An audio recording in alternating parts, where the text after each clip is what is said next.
playing dumb ba or dumb lang talaga si Gina Acosta. And then during the trial itself, Senator Raffy Tulfo said she is stupid for having blind loyalty. Kayo po ba yung prosecution? Ano pong tingin nyo dun sa demeanor, dun sa way of answering ni Gina Acosta? Was she really just clueless or she was just trying to act clueless?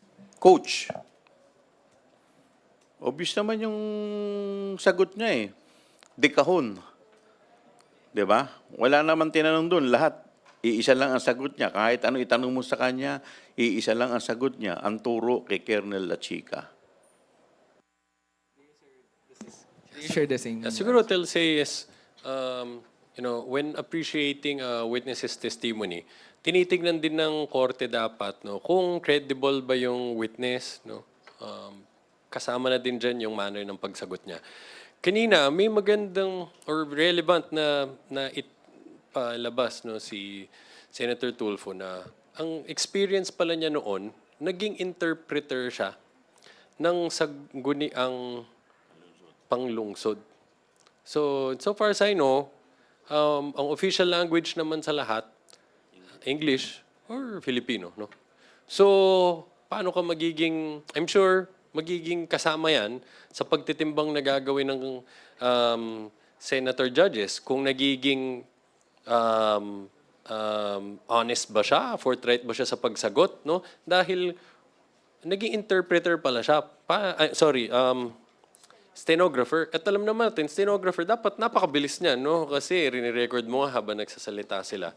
No? At syempre, ang salita dyan, English-Filipino. I'm sure they'll consider that. Tulad pa yung point out kanina, bakit kapag ang nagtatanong, ang prosecution, medyo hirap makasagot o makaintindi English-Filipino. Pero nung ang abogado na nila ang nagtatanong sa depensa, ang bilis ng comprehension ng sagot, puro English yung mga tanong, madami technical na matters pa yung tinatanong. At may punto pa na nung tinanong na ni Atty. Ligutan, yung same questions na tinanong sa kanya ng depensa, hindi na niya masagot. No? So, nagiging relevant yan, no, sa pagtitimbang kung naging honest ba yung witness, o mukha bang nagiging evasive siya, no, makapanipaniwala ba yung demeanor niya.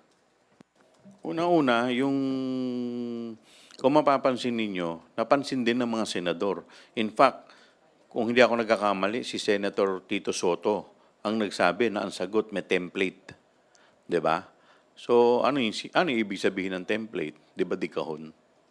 Kung Chua, sinabi mo kanina, tingin mo coach yung mga sagot ni Acosta. Tingin nyo, nakasama pa ba to? Yung, kunyari, ilang days tayo na naka-break, tapos pagbalik, yung senator judges, mismo sila nairita na rin, kapansin-pansin na paulit-ulit nga daw yung template na sagot ni Acosta, wala rin nakuha information. Sinabi po yun ni Senator Judges Soto, Lacson. Tingin niyo po nakasama pa ito doon sa defense? And also, ano po yung nafe-feel niyo ngayon na lumabas doon sa pagtatanong ng senator judges, yung linya rin, kumbaga na gustong palabasin ng prosecutors na, for example, according to Senator Judge Raffy Tulfo, sinabihan niya, you're stupid in the name of blind loyalty, itong si Acosta. Even doon sa last part ni Senator Kiko, nung nag-follow up siya doon kay Senator Cheese na yung ending, hindi naman talaga si SDO Acosta yung nag-disburse, kundi ibang tao, sila Chica, which is very clear po doon na violation to doon sa joint circle. Ano po nga masasabi niyo for this hostile witness na to? Sa buong. So, ang tanong mo sa akin, kung tingin ko coach ito? 'Di ba kanina may isang tanong si Atty. Ligutan kung nagkita sila. At 'di ba sinagot naman na oo. So, siguro kayo na makakapagsabi kung ano sa tingin ninyo. At kitang-kita naman kanina yung kanyang mga sagot, dekahon na dekahon. 'Di ba? Pero pagdating dun sa kabila, sa cross-examination, ang bilis ng sagot, rapido.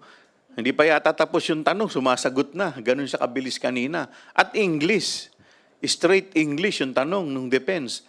Wala naman ako narinig kanina sa defense na kahit na konting Bisaya. Straight English. At hindi lang isang tanong yun. Napakaraming tanong. Pero sunod-sunod ang sagot. Sunod-sunod ang tanong, sunod-sunod din ang sagot. Pagdating sa amin, bigla ang sagot, si Colonel Acosta, La Chica lang po, binigay ko lang po kay Colonel La Chica. Wala kang makukuhang sagot kung hindi puro ganon at utos ni BP. Alright. Ah, kung wala na mga katanong, Siguro I think, quickly lang din doon. Attorney Jay. Nadagdag ko lang, nung as pointed out by Kong Joel, nung tinanong siya kailan sila nagkita nung abogado, ang una niyang sinagot doon kasi is last week eh. Although, kinorek naman niya last week. And we leave it to the appreciation of the senator judges. At kung last weekend, syempre, that's problematic, no? Ano yun? Nagkita ba kayo after mo umupo for your initial direct? No? But let's assume na correct niya, last week. So, kailangan din tignan doon, bakit nakikipagkita yung witness na by that time, na-announce na namin na magiging witness siya ng prosecution. Bakit siya nakikipagkita sa abogado ng respondent? Hindi siya party dito. I don't think abogado niya sila. Bakit siya nakikipagkita sa kanila, di ba? So I guess those are important questions that must also be considered by the senator judges.